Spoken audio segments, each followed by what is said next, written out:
All right, what's happening, everybody? Good morning. Welcome to Around the Bases. I'm Chris Gonzo Gonzalez, joined by the stat guy Dustin Reese. How's it going this morning, Dustin? It's going well, Chris. Going well. How are you? Not too bad. Not too bad. A little tired. Didn't sleep too good last night, but you have those nights.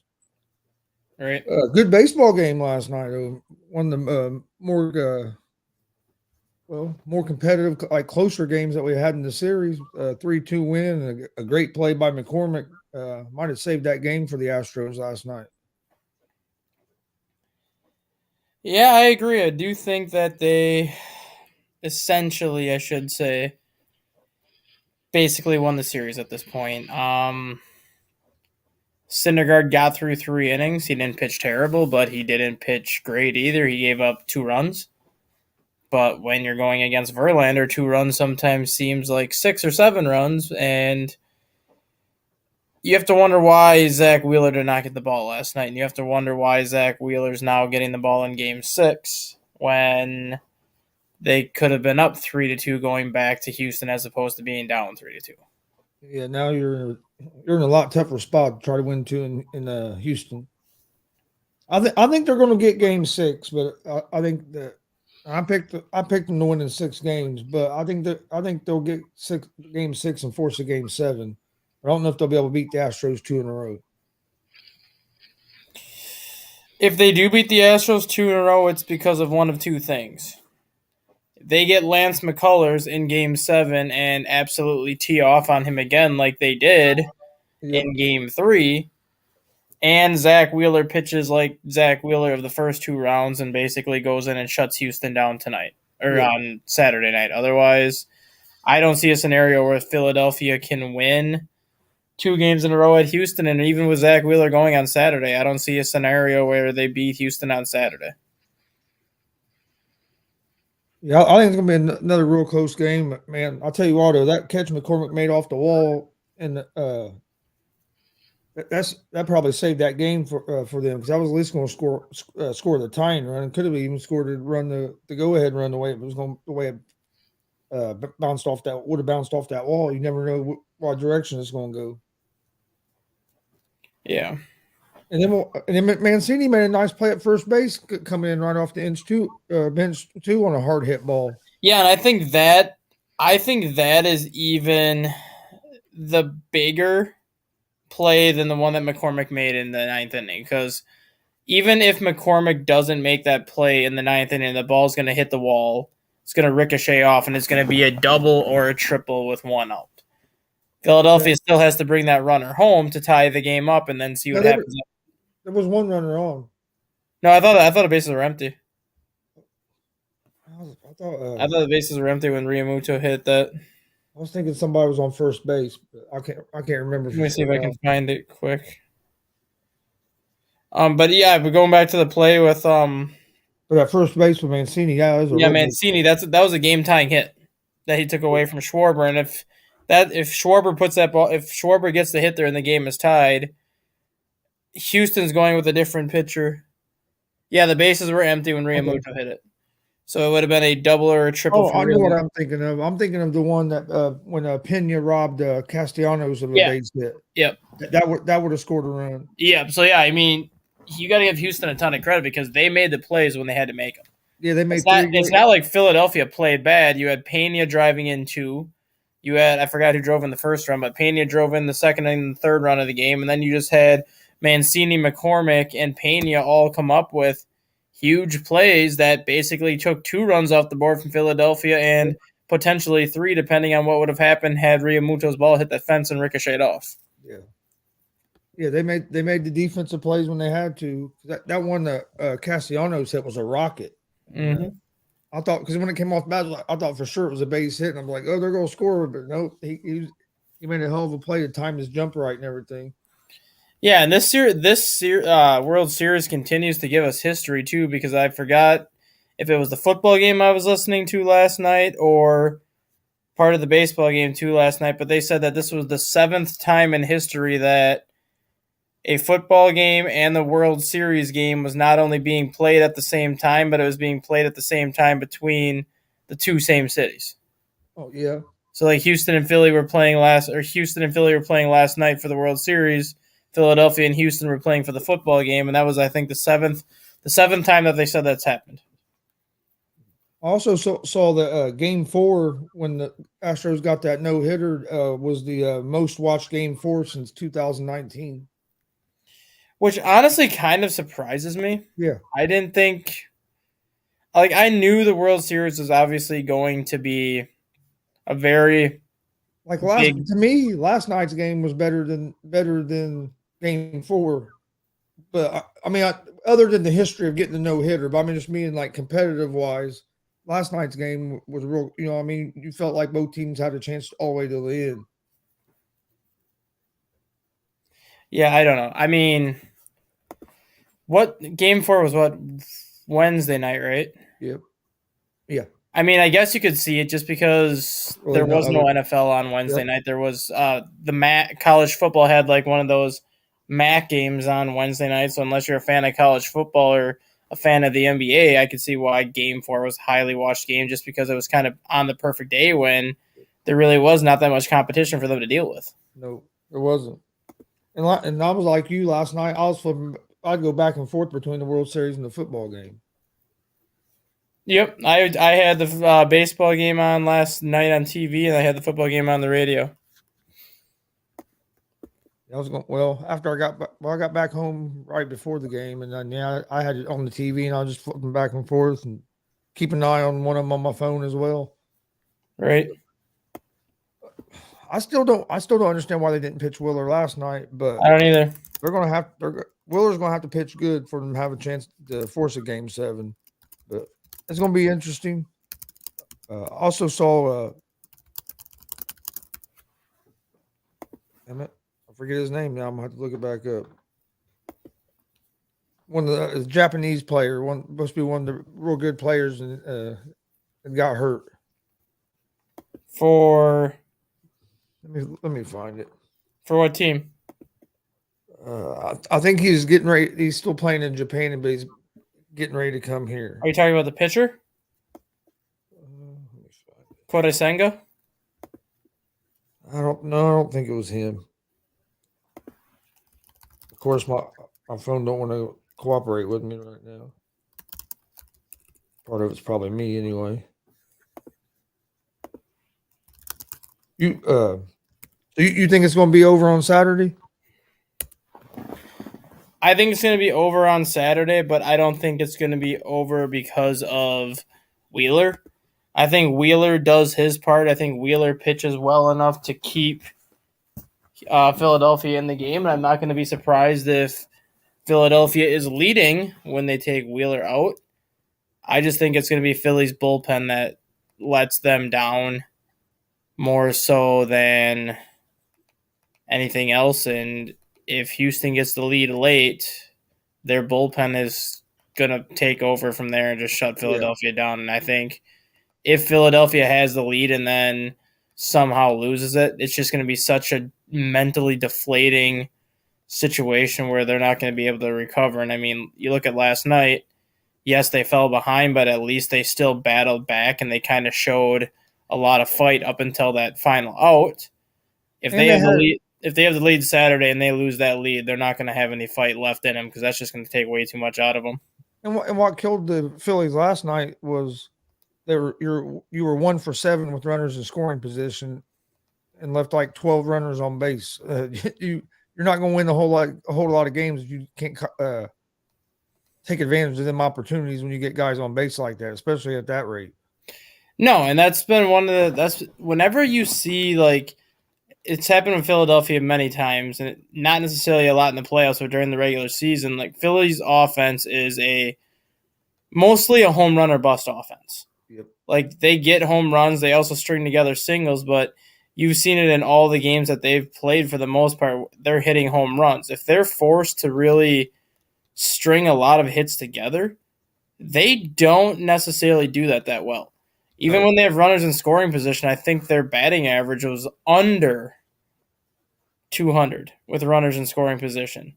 So, yeah, they have runners in scoring position, but it does them no good because unless they're hitting a home run to drive them in, they just cannot drive Yeah. guys in when they have runners on base, and that's always been one of their biggest problems, and that's always going to be one of their biggest problems. They're a home run or bust offense that guys on base or not, they need to hit the home run to drive people in. Otherwise, it's just going to be a very long nightmare. And I think Philadelphia is finding out the hard way right now that you need to figure out how to score runs without the long ball against Houston because Houston's pitching is way too good for that. Yeah, that's really what's hurt them in all the games that they've lost Yep. in the World Series, and especially last night. Last night I think they had more scoring opportunities probably than the other games, but they've had scoring opportunities in every game. I know I think it was game two. Yeah, game two when they lost, they had bases loaded at least once and didn't get no runs out of it. And if you look at the World Series, you can take away the no hitter in game 4. And you could argue that Philadelphia should have already won this series because of how many chances that they've had in the other 4 games where all it would take is one base hit and you would score a run, and they couldn't get those base hits. Yep. Had they gotten a couple of hits here and there, Philly would be your World Series champions right now, winning the series 4-1. Or at the very least be up 3-2. 3-2, yeah. So it's just an amazing situation of how much one hit can change a series. 'Cause even if they would have gotten one clutch hit in game 2, they win that game 2 and they're still up 3-2. So literally getting one hit could have made the biggest difference for them right now. And that just shows you there's not much margin for error when you get to the World Series. And if you don't capitalize on the chances you get, chances are you're not going to be able to recover from those chances. Especially when you're playing a team like the Astros in the World Series that is a better team than you are. I mean, if you look at, on paper, you say the Astros are better than the Phillies, and from how the Astros have been playing, but the Phillies are on a great run. So yeah, you can't miss out on any opportunities to score when you're playing a team as good as the Astros. Yeah. I think most people thought the Astros were the better team coming in, but I like the Phillies just because they were hot, and I was hoping their bats was going to stay hot, but they just ain't been able to get the last couple of games. They ain't been able to get that long ball. Yeah, like the Phillies are not as good as the Astros, and I don't think anyone's going to sit here and tell you that. Yeah. But the one thing that the Phillies had going for them heading into the playoffs, heading into the World Series, they faced Houston that final week of the season. So they were the last team to actually beat Houston heading into the playoffs because they won game 1 of that series 3-0.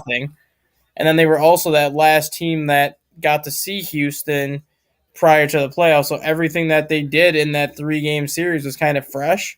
So they knew kind of what to do differently, as opposed to the Yankees didn't see Houston since July. Seattle saw Houston earlier in September when that was it. And then obviously now we have Philly, who was the last team that played them. And when you have an unfamiliar opponent like that gets your World Series matchup in that final week of the season, sometimes it does work out as an advantage for the underdog just because they just played them. They know what they did right, they know what they did wrong, and they can fix it. And Philadelphia has fixed what they did wrong in that series against Houston because they won game 1 3-0 and then got blown out the last 2 games. Yeah. And they really haven't been blown out in this series. Even the no-hitter, they weren't blown out. They lost 4-0, but Houston scored 3 runs in 1 inning. Yeah. So it's not like they've been blown out in that game either. It's just now it's every mistake they make is magnified 10 times more than when they make it during the regular season, just because this isn't we'll get them tomorrow type of situation anymore. It's like a win and go home situation. Yeah. No, and I agree with what you said earlier. They could very, very easily be up, or the series be over, or be up 3-2 at this point. You just can't miss out on opportunities at this level in the World Series because, like you said, everything gets magnified when you're playing on this stage. No, what I was talking about, I read it wrong. It was the Japanese home run leader. Sick with COVID. Yeah. Uh, was there anything you had for this morning? Who do you think is going to be, I guess, the most aggressive once free agency starts? Obviously, you have the Dodgers and all these big market teams that are going to continuously try to be aggressive. That doesn't mean that they're going to be able to be aggressive just because the more competition means more people are in a bidding war. But do you see any surprise teams this year that typically aren't aggressive being aggressive, or who do you think is going to be kind of the big winners? I think one of the big winners might be San Francisco, just because I think they're going to go so aggressive at Judge. Um, maybe a team like I can see maybe Seattle, maybe trying to make a couple moves that add a player or two to that team because they had a good run this year. They probably think they're only maybe a player or two away. Uh, I'd like a team I'd like to see. I don't know if they will. It'd be the Baltimore Orioles because they showed, what I mean, they showed some potential and they were sellers at the trade deadline. So it'd be nice to see them maybe to try to make some moves to improve that team a little bit because they wasn't far out of the playoffs. They weren't far out of the playoffs. So the problem with Baltimore, I guess there's three problems with Baltimore. Nobody wants to go into that division and face the Yankees, the Blue Jays, the Rays Yeah, that's 50 true. sometimes a year. That's just a gauntlet of a third of your schedule that you want no part of. Baltimore, it is a hitter's park where offenses go crazy there, so that's kind of why Baltimore's never really had any decent starting pitching or Yeah, any really good starters because starting pitchers don't want to sign a long term contract there because they don't want to pitch in that yeah, ballpark. it's not a big ball. It's not a big ball diamond at No. all. And Baltimore still has so many young pieces like Adley Rushman, uh, Austin Hayes, that shortstop that they had come up last year, and a lot of their pitchers are younger arms. Where if they go aggressive in free agency and start bringing people in, what's going to happen with a lot of these young pieces? Yeah, yeah, I that's think they're true. kind of in a similar position of where the Cubs were heading into 2015, where yes, they went out and got Lester, and yes, they went out and got Dexter Fowler, but for the most part, they were kind of relying on these young prospects to really turn the corner and kind of build for the future. And I think that's what Baltimore's at right now. They're kind of in the, I'll call it like the pre-aggressive phase where they can be aggressive and go after like a specific need. Like if they need a first baseman now that Trey Mancini's gone. So if they want to go actively after Josh Bell and try to lock that up, okay, I can see that. But they're kind of in that stage now where I think they rely on the prospects for one more year. And then next year is when you start to see them go aggressive because then it's like, this is what we have. This is what we have under control the next 3-4 years. Let's try to put something together the next 3-4 years before these prospects get to free agency. Yeah, that makes sense. You think the Mariners will make any moves? I think they'll make some moves, but I mean, realistically, what moves do they have to make at this Yeah, point? don't say they don't need a whole. I mean, they They don't have to made make no they drastic made the, moves. they made their two big moves last year by Yeah, signing Robbie Castillo. Ray in free agency, and then obviously trading for Luis Castillo, and then signing him to the extension mid-season. So the top half of their starting rotation is locked up. They have that Lucas Gilbert, I believe his name is, Yeah, that's in the middle of the rotation. So the top three of that starting staff is locked up already. They have a very good closer at the back end of the bullpen that they don't got to worry about. I think he's in his first year of arbitration this year. And then they have an offense that obviously Julio Rodriguez is 21 years old, so he's going to be there for a long time. They have Ty France. They have J.P. Crawford. They had that really good catcher that seemed like all he was doing was hitting home runs at one point. I mean, they have talent. They don't. Obviously, every team has holes to fill, and Seattle they does don't. have Yeah, they those holes, but they don't need to go out and don't have to go crazy. no, because they have the pieces in place to continue to have the success they had I this just, year. yeah, I can see them being like maybe make like one move. 'Cause I think they're just maybe one or two pieces away to having a team that could make a real deep run. Because I mean, yeah, they got swept by the Astros, but all three of them games were real close. Were real close games where they had chances to win. Yeah, I mean, 1-0 in 18 innings. What are you supposed to Yeah. do? Like literally, what are you supposed to do? 1-0 in 18 innings. And then they had that big, pretty good size lead in that first game, end up losing that game. So I mean, they could have they could have very easily won that series if you think about it. I know. Uh, What team do you think is going to be might be the most aggressive? I honestly think Texas could be aggressive now that they have Yeah, Bruce Bochy. yeah, that's a good one. Yeah, with Because Bochy Bruce there now. Bochy showed how much success he could have in San Francisco. He would win the World Series one year, and then the next year they would miss the playoffs, and the next year they would win the World Series, and they kind of had that little pattern for a while. But every year that they won the World Series, the Giants had an aggressive offseason, and they aggressively went after things that they needed, and they filled that. You go to Texas, you need starting pitching. Yeah, So I expect him to actively go after guys like Carlos Rodon, Jacob DeGrom, and any of these big name free agent starters that are on the market right now. I expect Texas to be trying to get one of them for sure, if not more than one. Then you look at who's going to be a free agent on offense. Well, they spent a ton of money to get Corey Seager there last year. He's your shortstop. You have guys like Carlos Correa. You have guys like Xander Bogaerts, Dansby Swanson. I could see them going after a player like that, moving either Seager to second, Seager to third, and sticking this guy at short, or just putting somebody at second base. They have that really young outfielder in Garcia that they can build around. I mean, Texas has talent. They have a lot of young talent too, and if they're aggressive, they're going to have the money to fill that team out and make them, I think, kind of. I think Texas, if they play free agency right, could be the Seattle Mariners of this year, next year, where they kind of come out of nowhere and just compete for a playoff spot all year just because they have the pieces there, they have the talent there. Now it's more of I think they have the right manager in place to do something. yeah. I think that was a great manager hire by them to get Bochy. What about in the National League? Do you think who do you think might be a surprise team in the National League to make a lot of moves? I mean, I don't think it's going to be a surprise team, but I think it'll be more so surprising as to who they get. I think the Cubs are going to be aggressive. And the reason why I say that is you look at how they finished the second half of the year. They were 39 and 31 after the All-Star break, which was the third best record in the National League behind the Braves and the Dodgers. They had the third best ERA in baseball after the All-Star break last year, and that was basically a rotation that was filled with minor league arms. They didn't have Hendricks in that rotation. They didn't have Miley in that rotation. Marcus Stroman didn't really start pitching well until July, so what they were doing the second half of the season was pretty much all minor league players that they brought up.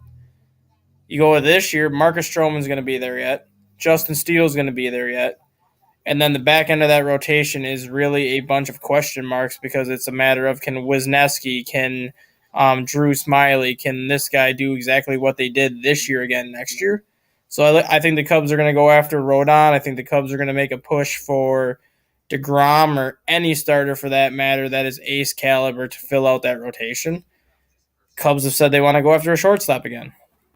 We keep hearing that it is pretty much Trey Turner or bust at this point for Chicago because Trey Turner wants to go to Chicago. Cubs want Trey Turner. I just don't think they're going to spend $400 million on him and give him 10 years. So I could see the Cubs getting Xander Bogaerts, which for 5 years at $100 million, I don't think anyone's going to complain about Xander Bogaerts going there. You hear rumors about Jose Abreu, Josh Bell possibly going to Chicago to play first base. Cubs might be in the market for a center fielder. I mean, they have talent at these positions because of the prospects and the way that farm system is right now. They have one of the best farm systems in baseball right now. So they have the talent coming through the system to fill the needs that they're going to need to fill, I should say. But I think they're going to be very aggressive this year to kind of fill all the needs that they have with short-term options. Maybe not with like a guy like Bogarts or something like that, but like at first base or center field or any of the needs that they have on that team right now. I could see them taking a lot of 2 or 3 year offers this year just for short-term fixes until you start to see these prospects kind of come up through the system.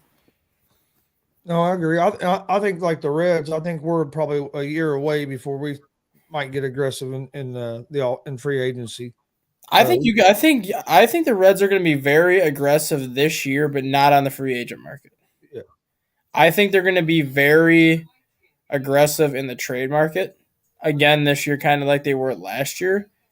But I think this year it's not going to be necessarily trades for prospects. I think they're going to obviously do trades for prospects just because that's kind of how you rebuild your system in baseball. You stock it with prospects and hope they hit. And we have a pretty good minor league Yep. system right now too. We got a lot of And good players down there. and now the thing with minor league or major league baseball, which people tend to forget about because it's never happened really before, you can trade draft picks now in major league baseball. So I could see the Reds kind of going in that direction too, knowing where their farm system is, where they start trading pieces for additional draft picks to try to get more first round picks, to try to get more second round picks, to set them up where the more prospects you have in your system that are more major league ready, the bigger trade you can make to bring in a major league caliber player back to your roster. And once you do that, then you can start the spending in the free agency, and then you can start doing all this other stuff that the winning teams typically do on a yearly basis. And if you look, what killed the Reds last year was starting two for your first 23 games, and then after that they played some pretty good. They were playing like 500 baseball there for a long time. And I'm not going to say it was at the level of the Cubs, but they're toward the end of the season. Some of the rookies they brought in, some of the young players played some pretty good baseball.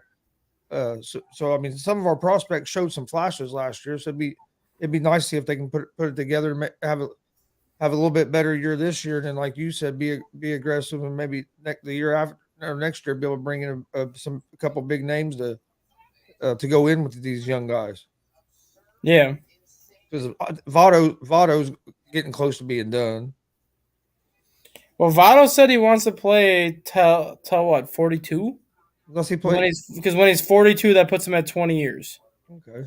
I think he's entering year 19 this year because I believe he's going to be So year 18 this year because he's 39 right now. So he'll be entering year 18 right now. So he wants to play 3 more years, and I think he's under contract for 2 for 2 more years with that player option, I believe, as that third year. So I think Votto at least and he'll probably gets play at to least that 20-year mark. Especially now that you can have a DH as well. So I think you're probably right. He'll probably be there at least 3 more years because if he wants to play another year, Cincinnati will probably sign him for another year, even if he's just DHing. Yeah, I think if he has to be a DH, he'll be fine with it. It's just his leadership in the clubhouse is what they need, especially if it's going to be all these young pieces that the Reds are going to have coming into this team the next couple of years. They're going to need that veteran presence in the locker room to kind of help everybody out. And that's, I think, what is most valuable about Votto at this point. He's not going to be a gold glover anymore like he used to be. He's not going to be that 35 homer, 100 RBI guy like he used to be. And he's not going to be that guy that was hitting 320 every year with an on-base percentage of almost 400 because he was taking more walks and strikeouts. Yeah. That's not going to be the player he is anymore. His role now is basically to be that veteran presence that all the young guys look up to be that veteran guy in the clubhouse that helps with all the younger people. And that is a very important role and a bigger role than what a lot of people realize in baseball. What about a team like the Cleveland Guardians? They had the youngest team in baseball, made a good playoff run. I know they probably won't be real aggressive, but I can see them maybe being aggressive, maybe trying to add maybe a piece or two to that team. Their biggest problem was scoring runs. They had a pretty good pitching staff. Yeah, the thing with the Indians, they're kind of in a little predicament. I'm going to say the Indians, the Guardians. They're kind of in a little predicament right now with being the youngest team in baseball last year and having the amount of success that they had, but yet they're only at a $43 million payroll. So what can they theoretically spend in free agency to really improve that team? When you have a payroll that low, and you can ask teams like Tampa Bay or teams like Miami that have had payrolls that low for seemingly forever, teams like that don't make the big splashes in free agency because they can't. And like you see, like Tampa Bay, they've relied on pitching forever. And then they've relied on just their farm system players that finally get to the major leagues and give the team basically a 3-4 year window where they're playoff contenders, and then they might struggle the next 2 years because once their prospects get to that free agency point, I think they get to the point where, well, we're not going to be able to re-sign them because of what they're worth. We have to trade them away, and I think that's kind of the situation that Cleveland's teetering on right now, where they don't have the payroll to make these big splashes, but they know their window to compete right now, I think, is like 3 to 4 years, just because once a lot of these younger pieces hit free agency, I don't think Cleveland's going to be able to bring them back. Yeah. Yeah, that's a problem there that they're probably going to lose a lot of these players that because they don't teams like that just don't in that market don't have the money to pay like these other bigger market teams do. Why you think? I don't know. Who do you think's going to be the basically? Who do you think will be the preseason favorites for Major League Baseball going into next year? I think you have to look at San Diego in the National League, especially knowing that Fernando Tatis is going to be back. Yeah, Seeing that Josh Hader finally looked like Josh Hader once the playoffs started, and you have him for one more year in the back of the bullpen. Eric Hosmer's contract's going to be up next year, so you have that off the books. While Will Myers has one more year left, so theoretically they could just get rid of him next year too and kind of get that contract off the books. You have Juan Soto in the picture. You still have that starting staff of Darvish, Clevenger, Snell, Musgrove, Minaya. Jacob DeGrom's a free agent, so I'm not going to be shocked at all to see San Diego pursue Jacob DeGrom and try to add him to that rotation. And what San Diego showed in the playoffs, I think, is what a lot of people are going to expect from them now, especially if they find a way to re-sign Juan Soto long term. Because the talent on that team is second to none. That team is way too talented to not win 100 games. yeah, And for whatever reason, they haven't been able to win 100 games the last couple of years. I think hiring Jace Tingler as the manager had a big reason for that because he was inexperienced. Then he brought in a guy like Bob Melvin this year who won 89 games this year and got him into the playoffs after they only won 80 games last year. But they had so many injuries to deal with this year, I don't think they ever really hit their stride. If that team stays healthy next year, there's no reason at all why they're not going to win 100 games and basically be right there with the Dodgers at the end. Oh no, I agree because they're in the play toward the end of the season in the playoffs. Soto finally started to really come on as well, and then you get you're right if they can get a pitcher like Degrom or somebody like that, man, that makes that team real scary because Mm-hmm. the offense they're going to have adding Tatis back Mm-hmm. because they have Bell under contract for another year or two, don't they? Who? Uh, Bell, Bell's free agent. he's going to be a free agent. Yep. You think they try to re-sign him? If they with Hosmer's contract being up, I do think they try to re-sign him because that can be their first baseman basically with Hosmer coming off the books. But you also have Brandon Drury who had a great year last year where if worse comes to worse and Josh Bell takes more money elsewhere, you can just re-sign Brandon Drury to like a 2-year deal and kind of plug him at first base because And he's a good hitter. and he's a good hitter. You still have Will Myers. Will Myers plays first base, outfielder, DH, so you can kind of move him around. So they have options at first base. Because Drury was with the Reds there for a while. Yep. I think he's still pretty young. I think he's going to turn into a real good. He's good 31 player. right now, I think. Is he 31? Yeah. Damn, seems younger than that. He can hit. He has pretty good power too. So I mean, that wouldn't be a bad guy to, like you said, even because you can rotate him between DH, first base, with the other guys. Yep. And then as far as the American League goes, I think the American League is going to be very wide open next year. I expect Houston to obviously be good, but if they lose Verlander and they lose maybe a couple pieces from this year's team, who knows the position they're going to be in. I expect the Blue Jays I picked them this year, but I expect the Blue Jays to be right in the thick of it next year, especially when you look at how that team played after June 1st. I think they finally figured things out and kind of figured things out with their new manager that they had in place after they released Montoya. And you had Kevin Gausman, you have that starting staff. Hyun-Jin Yu is going to be back from his shoulder injury, so that's another added piece to the rotation. Yep. I don't expect Jose Barrios to pitch as bad as he did this year next year. So I mean, that's already equivalent to 2 free agent pitchers that you're getting for the price of nothing because you already have them under contract. We already know the offense of Toronto is pretty much all intact, and the only move they have to make is an obvious one, and that's re-signing Whit Merrifield. And at this point in his career, you can get him for relatively cheap. I think you could get him for like 3 years at $20 million if you wanted to. So that would be a huge addition to that offense and kind of really give them something that they were missing. You have to look at Seattle as one of the favorites next year just because of what they showed this year. They showed that they're not only a very capable team, but they are a team that was very close to beating Houston, and the gap between Houston and Seattle is not as far as what people think. Nope. They're going to be aggressive. Like I said, Houston's going to be up there. I don't think there's really anybody in the AL Central at this point that is going to be a World Series contender unless the White Sox having a new manager all of a sudden play the way they did the first 5 months of the season in 2021, because that White Sox team in 2021 would have done damage. But then they kind of faded away in September, faded away in the playoffs, and basically we're a 500 team all year this year. If they can get back to the way they looked in 2021, that White Sox team has the potential to be scary too. Yep. No, I agree. The White Sox, because I thought the White Sox was going to make some noise this year, and then they could never get it together. Yep. All right. Any other things?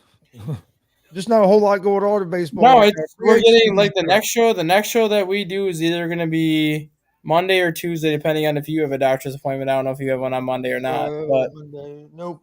I don't have one this Monday. Yeah, the next show that we do is going to be after the World Series is over. And that's pretty much going to be the start of the baseball offseason. Obviously, the winter meetings are in December, and that's really when things get going. But once that World Series ends, you can kind of start talking about the 40-man rosters, teams that players are releasing, qualifying offers, and kind of the potential free agents at that point. And I think that's when you start to see when the favorites are going to start to emerge based on how aggressive they are, based on the players they're keeping on the 40-man roster, the players they're trying to extend or qualifying offers and everything like that. Oh, yeah. Once the World Series is over and the offseason gets going, there'll be a lot to talk about because, like you just said about all the rosters. Please hit that subscribe button on YouTube. Excuse me. Like and follow us on Facebook as well at GonzoSportsRoom. Also, do the same for the ASAP All Sports All Plays Network. We appreciate everybody watching, and we'll be back on Monday. Like Dustin said, it'll be after the World Series, so we'll know who the World Series champion is, and then we can start getting ready for the big MLB free agency period here coming up. Still gonna have a lot of sports going on, just not a whole lot of baseball. When is the World Baseball Classic? That begins early March, and we'll go till the end of March, basically. I believe it starts March 6th and goes through the 29th.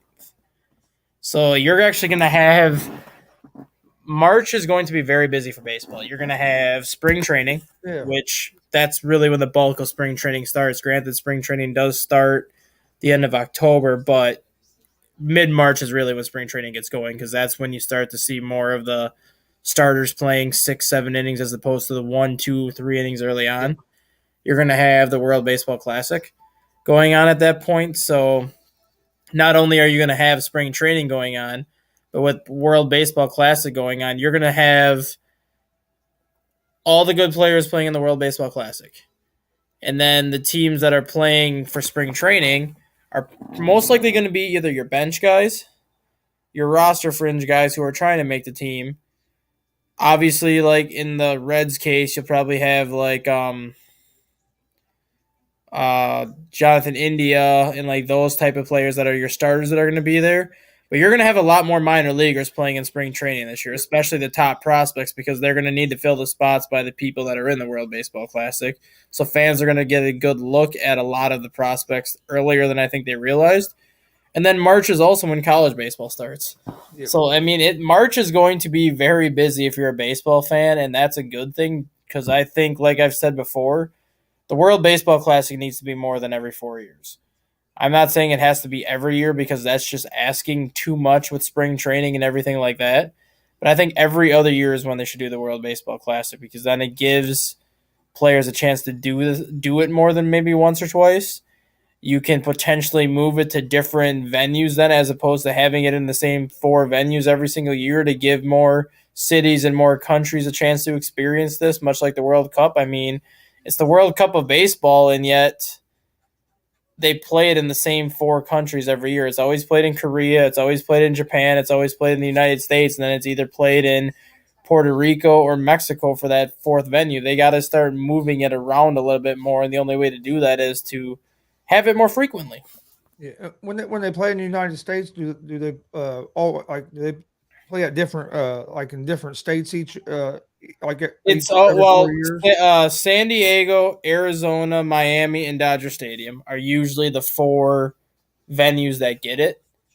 I think you're going to. I think Globe Life Park is going to eventually get it now that that's a retractable roof. I think Houston will eventually get it because of the retractable roof, and even Miller Park. I think Miller Park will get it too because it's a retractable roof. I mean, March in Wisconsin sucks weather wise, but Miller Yeah. Park is a great stadium. As much as I hate to admit that, it is a great stadium, and I think it would do very well to have the World Baseball Classic up there, just because you have Chicago 3 hours away, or not even 3 hours away, an hour and a half away, and Chicago is a very big city for different races. So you bring in Oh yeah. Like an Asian team like Chinese Taipei or Japan. There's a very big Asia community in Chicago that you know is going to travel well. You have the Dominican teams, the Cuban team, um, So, Mexico. You have I the was gonna say kind of Mexico. Yep, you have that big group of people that would travel very well from Chicago. Like putting the World Baseball Classic in Milwaukee would be not only great for baseball, but great for the city because you have Chicago that's going to bring a lot of those minority crowds with them up to Miller Park because it is such a short drive. You think eventually all these baseball parks are going to be retractable roofs? No, and the reason why I I say hope that not. I the hope not. reason why I say that is there's two stadiums that can't. Wrigley Field and Fenway Park are Yeah. considered historical landmarks, and they physically cannot be touched without the city's permission. So any remodeling that wants to be done, it has to be approved by the city. It can't even be approved by the team because it's a historical landmark. And that's why I don't think those two stadiums will ever get a retractable roof because I don't see the city ever allowing it to happen. Yeah. And I know it's probably just because I'm a little older, but I like baseball being outside. That's where it's always been played at. So I really don't like the closed I in think stadiums. I understand why some cities have them because I think for it does base help. for football, I think every team should be played outside. I don't like teams having to play in a dome for football just because football is really the only sport that it's all weather. You don't see people sitting out in the rain. You don't see people sitting out in the snow. If it's snowing in football, you play. If it's raining in Yeah, football, you play, and vice versa. That's really the only sport that you play in any weather condition outside of soccer. So if that's the case, you should be playing all your games outside. I used to be on board with you in terms of baseball being played kind of outside, but I think now every stadium in baseball that can have a retractable roof needs to have one. And the reason why I say that is the weather in the Midwest in March and April is terrible. It's freezing. You have snow. You have rain. You have so many postponements up in Cincinnati and Chicago and Cleveland and Detroit yeah, early in the year that it puts a strain on that schedule the second half of the year. If you gave all those teams a retractable roof, you're eliminating the possibility of those early season games being canceled because of weather. And then once you get to summertime, the weather's great up in the Midwest. People love being up in the Midwest during summer. It's just that first month and a half of the season, which is always a challenge because the weather just sucks terribly.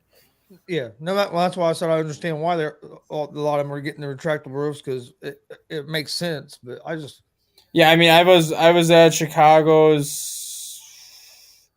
I think their home opener the year after they won the World Series in 2017, and it was 38 degrees and yeah, windy. I'm like, there is no way in hell anybody is enjoying. There's 41,000 people there because there was the ring ceremony and everything, but I'm like, yeah. there ain't no way a single one of these 41,000 people are enjoying being out here right now. It No, is 38 degrees. It feels like 25. And the only reason why we are here is because we want to see the rings. And that's about it. Otherwise, we probably would not be here right now. oh yeah. And same thing with Cincinnati. They have a game like you said games like that early in the year where it's in the 30s and it's and you're right there on the damn river as well. I've been to a few of them games where it felt like you were going freeze to death, and it's like, man, why am I here watching baseball Right? this early in the year? But all right, you got any final thoughts? Nope. This will be the last. Well, obviously, once the World Series is over, there's no more baseball for a while. But this is technically the last travel day that we are going to have for baseball, as the teams are now shifting over to Houston, and the Reds are going to basically bring everything to the table. Wheeler's going to start Game 6. I'm not going to be surprised if Ranger Suarez is ready to go in Game 6 if you need him in relief, and if by chance there's a Game 7.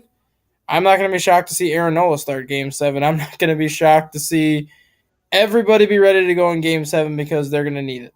Oh yeah, I'm hoping for a game 7 just because I want to see more baseball. But I've enjoyed this World Series. I just want to see another game. But I kind of wish it sucks when they have. I know you have to have the travel day because you got to go back there, but it sucks having the day off because I'm give me something to watch tonight. Yeah, you got basketball to watch tonight. Yeah, yeah. You got hockey to watch tonight. My dad's been killing it on his damn hockey parlays here lately. I watch some hockey. I haven't. I need to start watching it more. But I think if we had a team here in Indiana, I'd watch it more. Don't you have like the Indiana Fire or something like that? Indiana Fuel. Yeah, Yeah. I go there and watch some live games, but a lot of their games aren't on TV. Yeah. If we had a pro team that was on TV, I'd probably watch a lot more of it. I mean, you got Chicago or Detroit. Neither one Yeah. of those teams are too far away. You got Columbus, Yeah. My dad's favorite team is Vegas. Vegas. Golden Knights. He's like them since they came. That's been his team since they came into the league. He doesn't like the Kraken. No, I want. That's what Seattle. Yeah. Yeah, they just when they ain't been around too long, have they? No, last year was the first year. Last year, yeah, I can't remember if it was last year or the year before.